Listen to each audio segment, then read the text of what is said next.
Assalamualaikum everyone, welcome to Sama Podcast. This is Meera Zishan. Viewers, Pakistan ने अपनी team का जो स्क्वाड है जिसके बारे में बहुत इंतज़ार था कि कब अनाउंस होगा, कौन से प्लेयर्स होंगे, जो कि हमारे कहीं तक किसी हद तक वाजिया भी था कि 18 प्लेयर्स जिन जो लाइक आयरलैंड सीरीज़ के लिए सिलेक्ट किए गए हैं, उन्हीं में से वो 15 लोग होंगे जो वर्ल्ड कप के लिए डिसाइड किए जाएंगे और फिर उसमें से हमारी प्लेइंग 11 बनेगी. सो खैर अभी देखा जाए तो इंग्लैंड सीरीज़ से कबल अभी एक डिस्कशन जारी हुई जिसके अंदर स्क्वाड के बारे में बात की गई. काफ़ी सारे नाम लिए गए, काफ़ी ऐसे नाम भी लिए गए जिनको रिजर्व में रखने के बाद जहन में एक अजीब किस्म के सवालात आ गए हैं कि भाई इनको साइड पे क्यों कर दिया, ये तो टीम में होने चाहिए थे. सो खैर मैंने सोचा कि मैं अकेली क्यों सोचूं, मैं कादिर ख्वाजा से बात करती हूँ, उनको सामने लेकर आते हैं. तो नाज़रीन आपकी मुलाकात करवाते हैं समा टीवी के स्पोर्ट्स जर्नलिस्ट कादिर ख्वाजा. अस्सलाम वालेकुम. वालेकुम अस्सलाम. कादिर, मैं बड़ा परेशान हो रही थी जब ये स्क्वाड बना. मैंने कहा सलमान अली आगा को भी रिजर्व में रख दिया है भाई. तो फिर मैंने सोचा कि मैं आपसे पूछ लेती हूँ, आप जरा ज़्यादा बेहतर बता देंगे मैं क्यों अकेली परेशान हो रही हूँ. आपको भी परेशान करते हैं, खबर तो आपने दी है. तो कादिर, क्या वजह है, सलमान अली आगा से ऐसी क्या दुश्मनी है, साइम के ऊपर क्यों बाबर इतना जोर दे रहे हैं? देखें, हमें जो इतला मिली है वो ये है कि ऑब्वियसली 18 रुकनी स्क्वाड है जो अभी मौजूद है, जिनमें से 3 जो हैं वो रिजर्व में जाएंगे और 15 जो रुकनी स्क्वाड है उसका बाकायदा तौर पे वर्ल्ड कप का ऐलान होना है. तो ये अभी तक हमें जो इतलात हैं वो ये है कि जो पहला मैच है पाकिस्तान इंग्लैंड का, उस दौरान हो सकता है कि स्क्वाड का अनाउंसमेंट सामने आ जाए. 15 रुकनी स्क्वाड का ऐलान 22 तारीख को मुतवक्के है. अलबत्ता 25 तारीख डेडलाइन है आईसीसी की स्क्वाड जमा करवाने की, और उसके बाद आप रद्दोबदल नहीं कर सकते. आपने अगर स्क्वाड अनाउंस कर दिए 22 को, आपका ज़हन फिर गया कि नहीं यार अब मुंडा होना चाहिए, तो फिर आप 22 से 25 तक लड़के चेंज कर सकते हैं. 25 के बाद आपको फिर आईसीसी की टेक्निकल कमेटी को दरख्वास्त देनी पड़ेगी और फिर वो देख के उस पर फैसला जारी करेंगे आया इसको चेंज करना है लड़के को या नहीं करना. अब रिजर्व में जो बात हुई है, हमारा अलमिया ये है कि हम रिजर्व प्लेयर्स को चांस देते हैं और जो बेंच पे प्लेयर मौजूद होता है उसे हम चांस नहीं देते. मैं बात कर रहा हूँ हारिस रऊफ की, सलमान अली आगा, उनको चांस नहीं मिला. उस्मान खान आयरलैंड सीरीज में विदाउट एनी चांस आए. उसके बाद आप देखें इरफान खान न्याजी, वो भी नहीं बैठे रहे. अबरार अहमद वो भी बैठे रहे, उनको चांस नहीं मिला. आप अपनी टीम के साथ कैरी करते रहे प्लेयर्स को. आप जाती अनात की खातिर आप अपने प्लेयर जो आपके साथ रेगुलर प्लेयर्स है उनको आप छोड़कर और दूसरे प्लेयर्स को आपने शामिल कर लिया. Abbas Afridi no doubt talented bowler है, सारा कुछ है, लेकिन तजर्बा नहीं है. वसीम जूनियर के पास तजर्बा था. आप टीम के साथ उसको कैरी करते रहे, आपने उसको खुडे लाइन लगा दिया. आपका जमान खान जिसने आपको पीएसएल में जो लाहौर कलंदर्स है उसको चैंपियन बनवाया, डेथ ओवर स्पेशलिस्ट कहा जाता है, यॉर्कर स्पेशलिस्ट. इसको काउंटी जब वो खेलने गया था तो उधर भी उनकी जो काउंटी क्रिकेट थी उसमें भी उन्होंने कहा था कि इस जैसा यॉर्कर कोई नहीं मार सकता क्योंकि उसका स्लिंगिंग एक्शन है, उससे स्लो भी मारता है. ऐसा पॉइंट है जो लैग कर रहा है हमारी टीम. देखें, आपने जमान खान और वसीम जूनियर को इग्नोर किया, आपने अंदर अब्बास अफरीदी की शमूलियत रखी. ठीक है, आपको हालांकि यूएसए में फास्ट बॉलर्स इतने चाहिए भी नहीं, स्लो विकेट्स हैं, वहां पर आपको स्पिनर चाहिए. आपने ब्रार को आपने अभी देखा, उसके बाद आपने इब्रार को शामिल ही नहीं किया.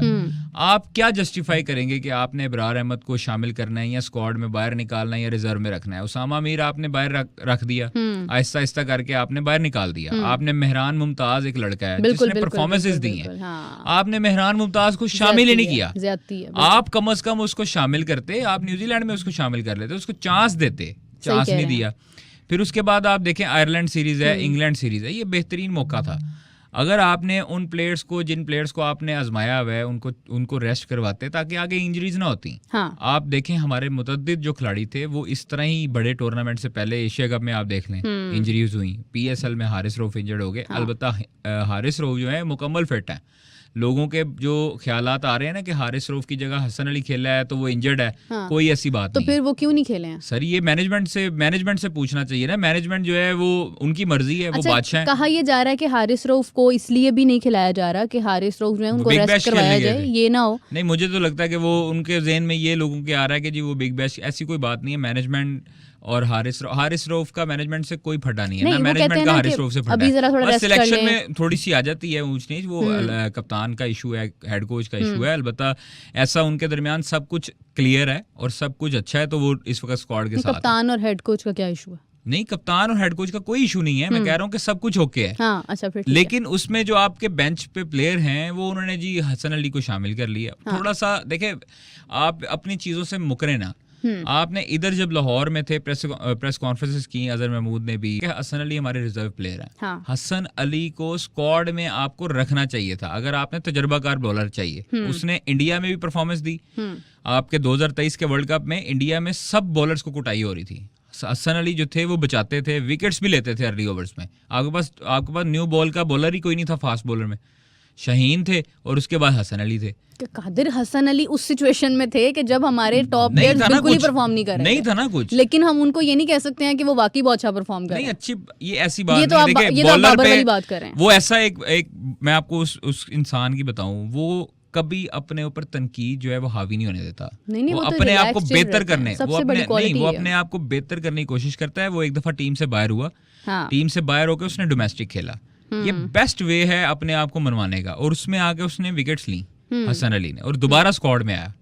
तो आप देखें कि जो अगर लैग कर रहा है शादाब खान, तो उसको चाहिए था कि वो डोमेस्टिक खेलता। नई परफॉर्मेंसेज आ रही, वो सब लीगे लुगे कैंसिल करके डोमेस्टिक खेलते, परफॉर्मेंस देते, अपनी बेहतरी करते, अपना जो सकलैन मुश्ताक भाई हैं उनसे पूछते, मुशी भाई हैं उनसे पूछते कि इसको बेहतर कैसे किया जा सकता है। लेकिन नहीं, हम लोग नहीं, ये करना ही नहीं चाहते हैं। अच्छा, हम अपने आप को बेहतर नहीं करना चाहते। शादाब खान, हसन अली, ये मैं कहता हूँ कि ये ऐसे प्लेयर हैं जो वन साइड पाकिस्तान को अपनी तरफ ले जाए मैच T20 में।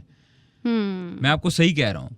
हसन अली और शादाब ये, और फखर जमान, साइम अयूब का देखें, मुझे इस चीज़ का दुख है कि यार आपको एक मौका मिलता ना, वो अल्लाह ताला की तरफ से आप पे बहुत बड़ी नेमत और रहमत है कि अगर आपको कप्तान सपोर्ट कर रहा है। वरना आप देखें 4 मैच मैक्सिमम 5 मैच या 3 मैच, कम से कम 2 मैच उस्मान खान को मौका नहीं मिला। आप देख लेना, उस्मान को 2 मैचेस मेरे ख्याल में मिले थे न्यूजीलैंड के खिलाफ, और उसके बाद यहाँ पे सीरीज में मौका ही नहीं मिला। आप ये कैसे जस्टिफाई कर सकते हो कि साइम अयूब जो है वो वर्ल्ड कप स्क्वाड के लिए ओपन करेगा? हाँ। क्या गारंटी है? अच्छा, शुएब मलिक ने भी कहा है कि ओपनिंग पे सिर्फ रिजवान और बाबर साइम अयूब के टैलेंट में किसी को कोई शक नहीं है। मुझे खुद कोई शक नहीं, मैं खुद उसका मदाह हूं बैटिंग का जब वो रन्स करता है। लेकिन जब आप पाकिस्तान की तरफ से खेलते हैं ना, तो वो बिल्कुल ठीक कहा है गैरी क्रिस्टन ने कि आपने शर्ट के पीछे नहीं देखना, आपने शर्ट के आगे देखना है कि जिसके लिए आप खेल रहे हो। आप पाकिस्तान के लिए खेल रहे हो तो आप पाकिस्तान का सोचें। नो डाउट साइम अयूब, शर्जील खान, इमरान नज़ीर ये एक ही क्लास के प्लेयर हैं। ये जारहाना मोड के प्लेयर हैं। ये डिफेंड में नहीं जा सकते, इनको जो मर्जी कर लो, ये टिप नहीं कर सकते 2-3 गेंदें।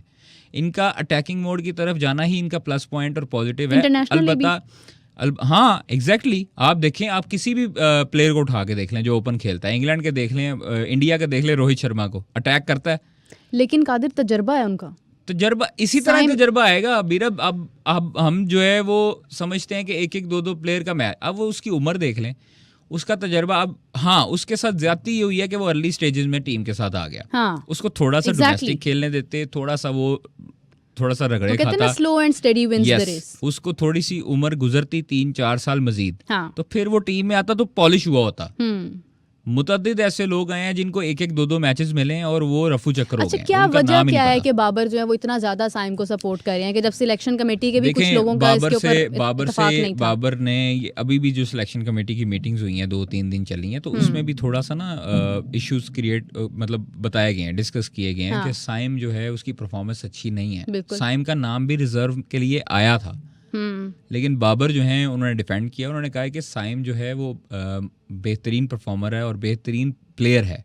मैं उस पर बिलीव करता हूँ कि वो एक इनिंग में अच्छा स्कोर करेगा तो वो आगे कंटिन्यू करेगा। किस बिना पर? पेशावर ज़ल्मी की बिना पर नहीं, वो कहते हैं कि मुझे पर्सनली तौर पे वो पसंद है, उसका एटीट्यूड, उसकी क्लास, उसका जो एग्रेसिव जो मोड है, उसमें एग्रेसिव स्टाइल है, वो खेलता है, बॉलर्स हर बॉलर को मारता है, वो उनको पसंद है। अच्छा, क्या ओपनिंग तो यही मैं चाहता हूँ कि अगर बाबर आजम को साइम अयूब का पसंद है, नो लुक शॉट या उसका एग्रेसिव मूड, तो वो अपने ऊपर भी तो ले आए। वो उस क्लास का प्लेयर है कि वो अगर चाहेगा तो वो गिलक्रिस्ट की तरह भी खेल सकता है, वो हैडन की तरह भी खेल सकता है, वो तेंदुलकर, रोहित शर्मा, विराट कोहली से अच्छा खेल सकता है। वो इतना बड़ा प्लेयर है। मैं समझता हूँ, मैं आपको बता रहा हूँ कि पाकिस्तान की हिस्ट्री में कौन रोक रहा है उनको? सर, उन्होंने अपने आप को बेहतर किया है, पहले से बेहतर किया है। इस चीज को अप्रिशिएट करना चाहिए। हमने PSL में देखा है ना, PSL में जिस तरह उन्होंने स्ट्राइक रेट मेंटेन किया है और बढ़ाया है, वो सब नाकिदीन जो है ना उनके मुंह बंद किए और उसके बाद भी उन्होंने कोशिश की। ये अभी जो रिसेंटली मैच हुआ है आयरलैंड के खिलाफ, तो उन्होंने बड़ी उम्दा, मैंने आपको कहा था तीसरा मैच है, हाँ। तीसरे मैच में उनकी परफॉर्मेंस आई, हाँ, अच्छी और अच्छी परफॉर्मेंस के साथ स्ट्राइक रेट अच्छा है। आया। उन्होंने छक्के भी मारे, एक ओवर में 4 छक्के लगाए उन्होंने। हाँ। लोग कहते थे 3 नहीं लगा सकते, तो उन्होंने 4 भी लगाए। तो वो कर सकता है वो मैं आपको बताऊं, वो अपनी गेम के बारे में सोचता है। एक ऐसी मेंटालिटी होनी चाहिए एक स्पोर्ट्समैन और क्रिकेटर की। यहाँ क्या होता है, यहाँ पर दिमाग में आ रहा होता है मैच से पहले कि हमने शॉपिंग करने जाना है, हमने ये वाले शूज़ लेने हैं, हमने ये वाला बैग लेना है, हमने ये वाला परफ्यूम लेना है, ये वाले खाने खाने हैं। उस प्लेयर के माइंड में होता है कि मैंने ये शॉट खेलनी है, मैंने उधर मारनी है, मैं इधर से आउट हुआ था।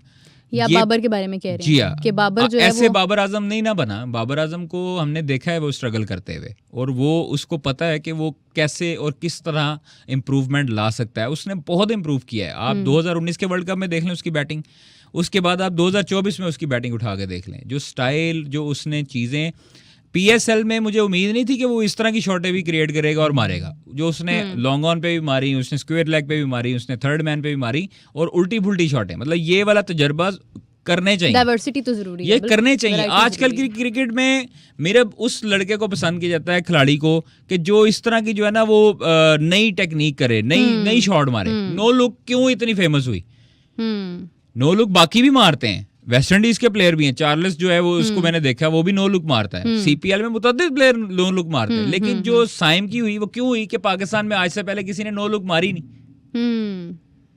साइम, इसका मतलब ये तो नहीं है ना कि अब आप एक चीज के पीछे आप एक प्लेयर को ही तबाह कर रहे हैं।